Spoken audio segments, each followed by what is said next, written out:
இன்றைய வாக்குத்தத்தம் எபிரேயர் புஸ்தகம் 6ஆம் அதிகாரம் 14வது வசனம். நிச்சயமாக நான் உன்னை ஆசீர்வதிக்கவே ஆசீர்வதித்து உன்னை பெருகவே பெருக பண்ணுவேன். ஆமா அருமையானவர்களே, உங்களை ஆசீர்வதித்து பெருகவே பெருக பண்ணுவேன்னு சொல்லியிருக்கிறாரு.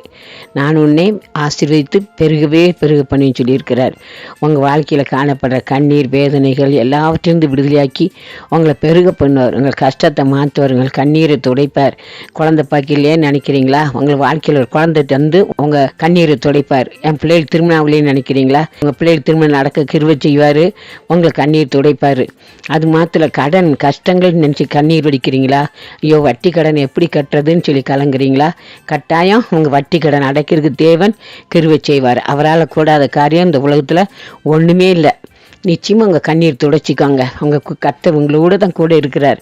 நிச்சயமா பெரிய காரியத்தை செய்வார்.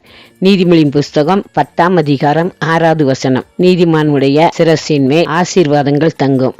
ஆமா அருமையானவரே, நீதிமானுடைய சிரசின் மேல் ஆசீர்வாதங்கள் தங்கும். அப்போ நீதிமன் என்னை இயேசுக்கு ரத்தத்தினால நம்ம ஒவ்வொரு நாளும் கழுவுப்பட வேண்டும்.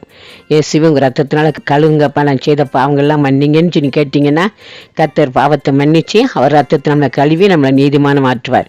நீதிமானம் மாற்றிட்டாருன்னா என்ன செய்கிறாரு? நம்ம சிரசில் ஆசீர்வாதங்கள் தங்கும். நிறைய ஆசீர்வாதங்களை கர்த்தர் உங்களை ஆசீர்வதிப்பார். உங்கள் கண்ணீர் துடைப்பார், கஷ்டத்தை மாற்றுவார். நீங்கள் வெளிநாட்டுக்கு போகணும்னு நினைக்கிறேன், போக முடியலையேன்னு சொல்லி கலங்குறீங்களா?